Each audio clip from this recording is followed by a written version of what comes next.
2025 was just a year of humility. You know, when the Lord just humbles you, that was the year for me.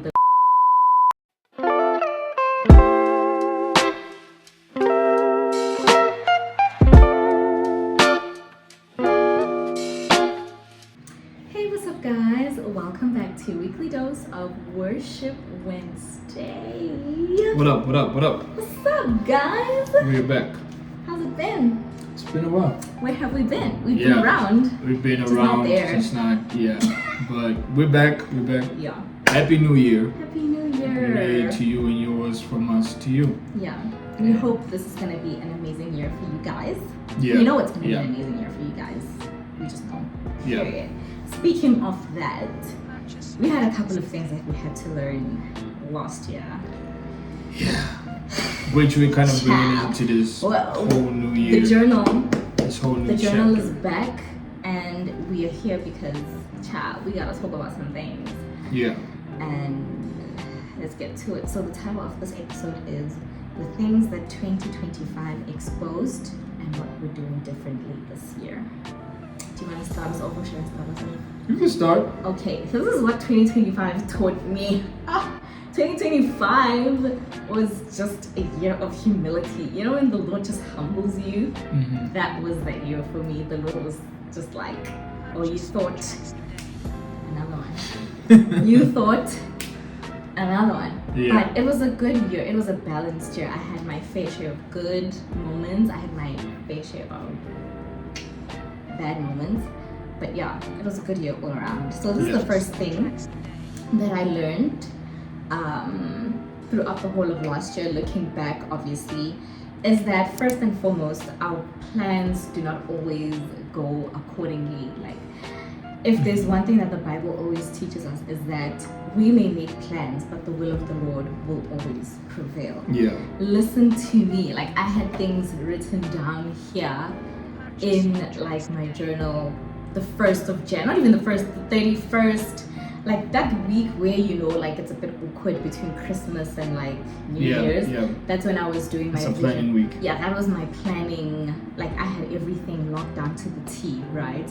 And as I was reading this a couple of days just before we entered 2026, I was like, man, the girl planned, but the Lord just decided to do his own thing. Yeah. I think that's one thing that was one lesson that I learned, to say, you know what, I can plan, but ultimately what the Lord wants, what his will is, will always prevail. Yeah. Whether I like it or not, whether I wrote it down or not. And some of the things I didn't plan, but the Lord actually put them in my life. Like, I didn't plan for certain things to happen in 2025, but then they still happened, and it was for my good. Yeah. Yeah.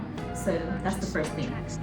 We make plans, but the will of the Lord always prevails. And that's actually from Proverbs 16, verse 9. Yes. What's one thing that 2025 taught you? I think for me, the one thing, how do I put this in words? Growing is painful. That was another humility moment for me from 2025. Growing is painful, and I think we kind of have a blueprint of how we want growth to look like according to ourselves, and we've kind of mapped it out, you know, kind of like how everyone is writing their plans for the year and all of those things. I think one of the things that we never plan on is how are we going to handle growth. And I think if anything, that's really what I've learned, is that growing is actually painful. You know, it's actually painful where you walk into the things you wanted, but you don't realize how much it hurts to let go of the things that were there before, you know. So yeah, and I think it goes to leaving things in God's hands. Yeah. And I think the best way to kind of avoid extreme disappointment when it comes to these things is to leave it in God's hands. And I think that's why God says that men make plans, you know, but it's him who prospers those plans, and it's him who gives you the direction and the strength to do those plans. That is true. And so we plan, and we prioritize the end result of the goal. Yeah. We don't necessarily prioritize the process of getting there. And so when you start going through the process, it's like, this doesn't look like what I prayed for. Yeah. You know, when you put the seed in the ground, it's not thinking, I gotta fight through the soil and the stones, and it's thinking, one day I'll be this big tree, and I'm flourishing. Yeah. But the process of growth is very, very difficult. And so I think if there's one thing that I've learned, is to get used to the pain. You know, when you pray for the mud, when you pray for the rain, you have to deal with the mud too. You know, so yeah. If there's one thing I took from there from last year is that growing is painful. Speaking it doesn't of feel good. The process, here's what I learned in 2025. Yes, it's good to have faith and all, but if you don't act on it, it's just... Yeah. I mean, the Bible tells us about hard work. The Bible tells us about, folding your arms. If you fold in your arms, you're inviting poverty to the table. We all know what the Bible says. But you can have the biggest faith in the world. And I'm not saying God doesn't do miracles, God still is a miracle working God. Yeah. But some things, most things, all things require you to put effort into. Yeah, you have to put in that faith. Yeah, you have to put in the work, actually. You gotta work. You have to put in the work.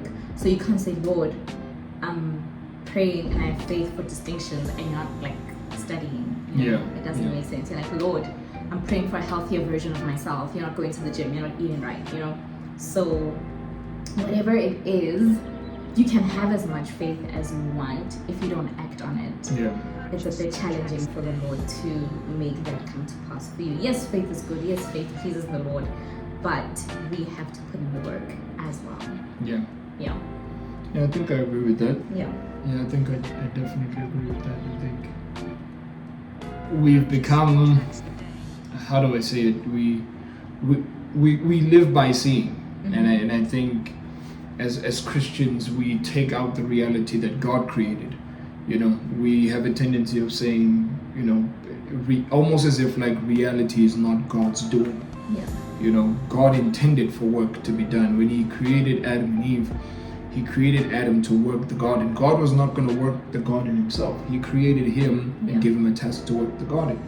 So if Adam sat there and said, I pray that the trees get trimmed, and I pray that the grass is taken care of, and I pray that the seeds are planted, and it was not going to work. So God had called him to work. And I think if there's one thing that definitely we need to kind of let go of as Christians is, and there's nothing wrong with believing God for a miracle, but He's going to need some part of your involvement in the things you can do. It's best to prepare for a miracle when there's nothing you can do, when there's absolutely no action you can take toward that thing coming to pass. There's nothing we can do to make the sun come up. Like there's nothing. It doesn't matter what we do. If we all join forces in the world, we can never make the sun come up. But us making sure that when God wakes us up in the morning and we do get to work and do the things we need to do for our lives, that's on us. So I agree. Whatever you can do that. Do it. Like just do it. Just do what you can do. Whatever you can do, you have the ability to do. Just do that. Just do it. Just do it. And we're not saying meet God halfway, because God does not need us at all. You just need to do what you gotta do. Do your part. Just do your part. Do what you have to do. Yeah. And I think the last thing that I definitely learned throughout 2025 is to start with God. Very important. Remaining with God and ending off with God. The remaining part is what I want to talk about, because there's a season for everything, as the Lord says. Right? There's a season for rain, there's a season for harvest, there's a season for planting, reaping, whatever the season is, remain with the Lord. Just because you are on your mountain high, don't forget about the Lord. Just because you're in your valley low, don't forget about the Lord. In every season, keep the Lord with you. Dwell in the Lord. Be with the Lord. Read your word. Fast. Pray. Whatever it is, remain in the Lord. Those are like, what we said, 4 things, 5? Those are the things that we learned in 2025. This is what we're doing differently. Number 1, we are starting with God. Yes. We are definitely starting there with God. Like, Yeah, it's going to be a mistake if we don't do that. Yeah, I mean, a lot of people are probably in there. We have to pray, we have to fast. It's that season where it's almost been made as if like it's routine. It's not even faith-based anymore. You know, people just come to it because like, oh, I'm starting, so definitely I need to start going to church. There's somebody who hasn't touched church in 11 months, but all of January they were in church. They read their Bible all of January because they believe in this. I gotta put God first, and by them doing that, I'm gonna do God's business first, and then I'm just gonna go back to what I was doing. And by starting with God, just like you were saying, it's the staying with God, the remaining with the Lord. Yeah, a lot of people now are gonna be like, yeah, you know what, New Year, I'm gonna pray again, I'm gonna go to church again, only for it to end after 30 days, you know, and that's not gonna work. That's not gonna work. We gotta lock in.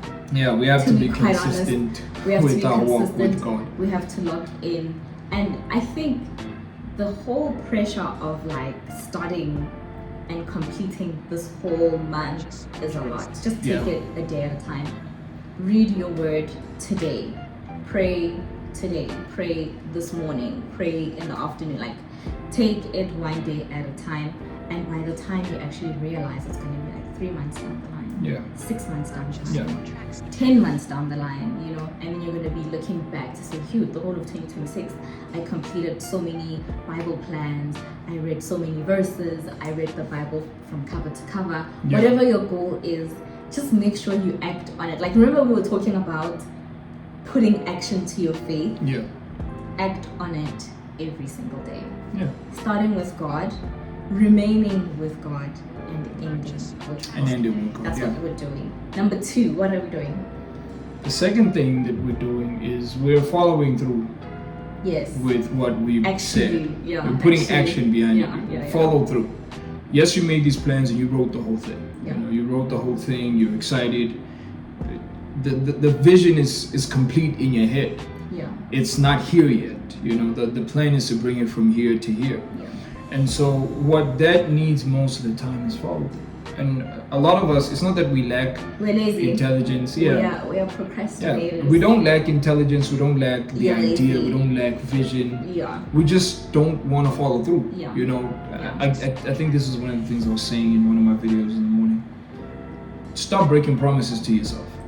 I think that's the thing. If you say, I'm going to do this at this time, do it. You're teaching your mind. You're teaching your brain to get comfortable. When you have a friend who says, I'll meet you at McDonald's at 11 on Tuesday, and they call you and you call them, it's Tuesday, it's 11, you're at McDonald's, sorry I couldn't make it.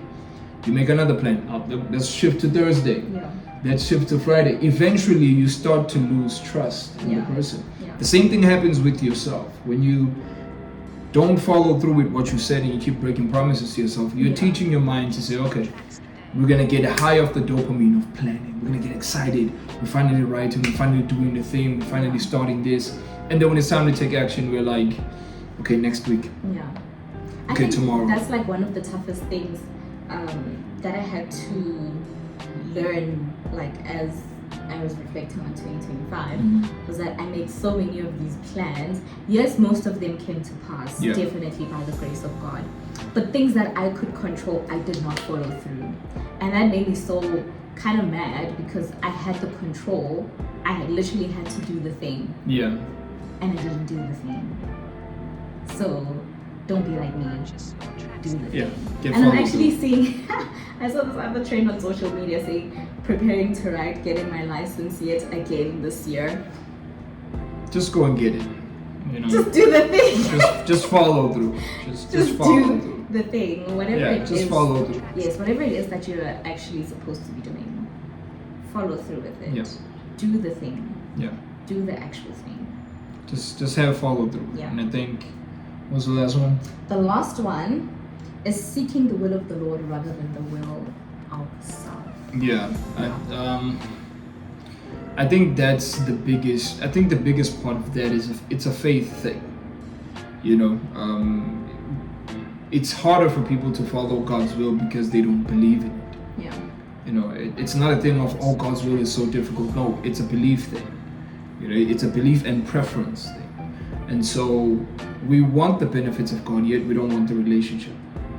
It's like walking up to somebody and saying, okay, you're gonna cook for me, clean for me, wash my clothes, bear my kids, but I don't want relationship with you. You can't get that exclusive benefit fair. from that person without announcing relationship and seeking relationship. Yeah. So when it comes to seeking God, the first thing we have to do is seek relationship. Yeah. And so a lot of us are seeking the benefits of God, but we're not seeking relationship with Him. And so therefore we find ourselves in a place where we start saying things like, well, if God loves me, why didn't He give me this? If God is so real, why are bad things happening?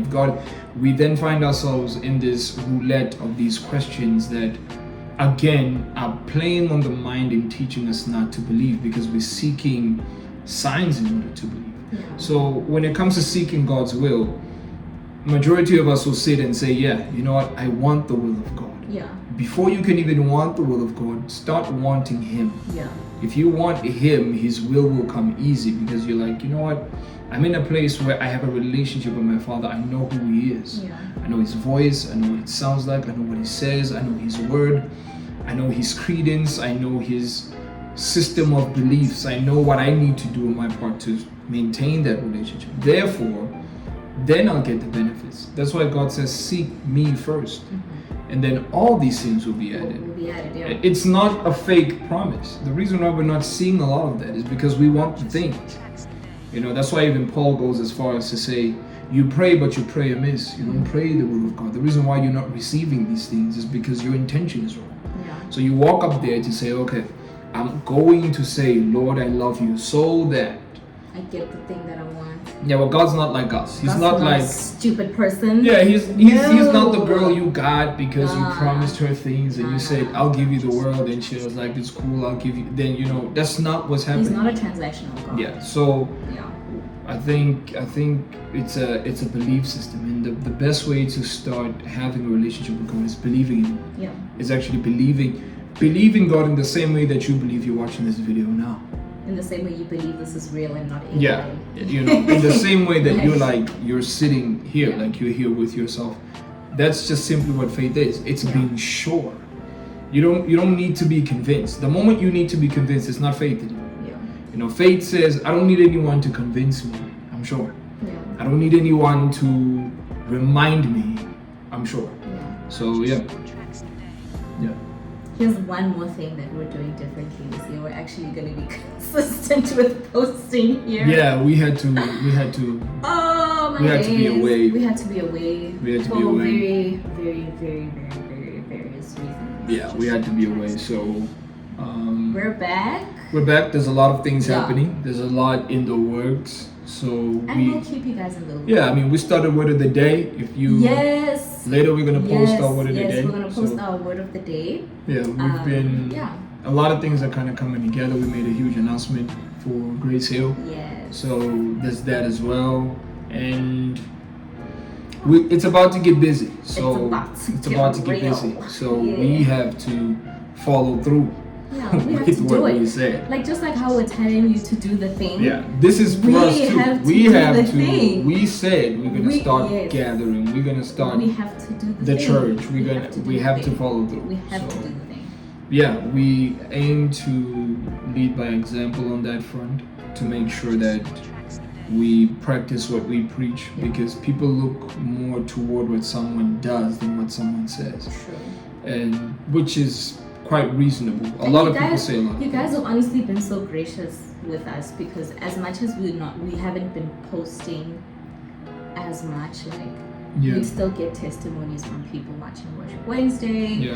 We would still get people sharing. We'd still get, I think last year we got like best culture podcast. Some award. Like the work still goes on, but Yeah. we just need to put in our part. Yeah. And you guys have been so gracious in making sure that the ministry continues, as much as we're the ones responsible for the channel, but you guys are literally pushing this thing, and we're very, very grateful for y'all. Yeah. So we're gonna have to do our part and do the thing Yeah. and post. Yeah. So Yeah. I think we're good for today. I think that's all from our side, guys. Yeah. Happy New Year. Happy New Year. Welcome to New Year. And what did you learn from 2025? Yeah, let us What know is in your the comments. one thing that you learned from 2025 and what will you be doing differently this year? Yeah. We shared a couple of our things. We want to hear from you as well. Yeah. Let us know in the comments and let's have a blessed year. We will. Let's have a blessed year, you know. And again, I think I'll go back to the word of the day we shared on the last day of the year. Just be patient with yourself. Be patient with yourself. You've made all these plans, you've written all these things down, you want to see them come to pass. Be patient with them. Yeah. Be patient with you. You know, what we said was you are also learning who you're becoming. You don't know the person you're becoming. The only reason why it's so difficult is because there's been no preview of who you're becoming now. You know, it's almost like marriage. You don't get a pre-trial of it. You learn as you go. It's like parenting. You learn when the child is there. You don't get a form of a testing earlier. So you're also learning who God is turning you in to be. So when you have these moments where you're faltering, when you're tired and you're weighed down, don't beat yourself up so much that you don't get back up. But understand that just like every season, it's gonna rain and you're just gonna have to be inside for a little bit. But when the sun comes back up, you go back out there and you get to work. So yeah. Thank you guys. Thank you all for That's all tuning from in. us. Don't forget to share, like, and subscribe. Yes. And tell us what you learned in 2025, what you'll be doing differently this year. We'd love to hear from you guys. All right, we out.